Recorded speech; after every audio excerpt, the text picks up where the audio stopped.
Kanalıma hoş geldiniz. Bugün sizlerle pastane tuzlusu yapacağız.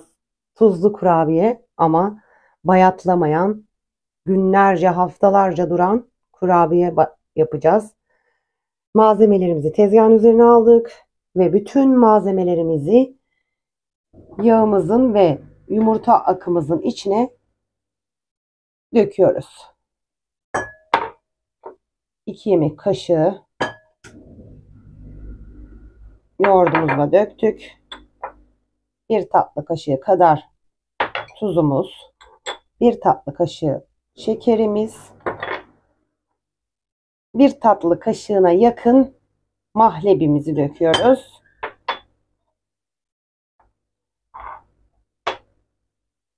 Bir yemek kaşığı mavi haşhaş döküyorum.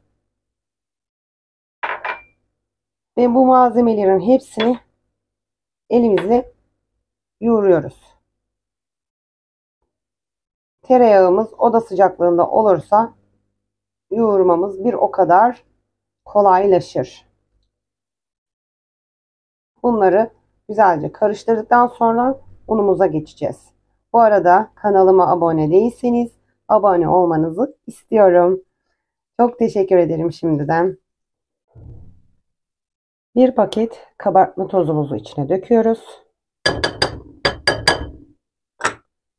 Ve unumuzu kontrollü bir şekilde 2 su bardağı yumuşak bir hamur elde edene kadar yoğuruyoruz. Güzel bir hamur elde ettim ki şimdi bunu tezgahımızın üzerine alıyoruz ve küçük merdanemizle açıyoruz. Elimle düzelterek böyle kenarlarını, isterseniz kesebilirsiniz de şekilli olmadıysa. Şimdi parçalara böleceğim bıçak yardımıyla. Bu şekilde kestim. Boyutunu ayarlayarak bu şekilde de yanlama, diklemeye kesiyoruz ve tepsimize yerleştiriyoruz. Kesmiş olduğumuz kurabiyelerimizi üzerine yumurta sarımızı sürüyoruz ve üzerine susam, çörek otu serpebiliriz. Üzerine susam, çörek otu ve haşhaş sürdüm. Şimdi fırına gidiyor.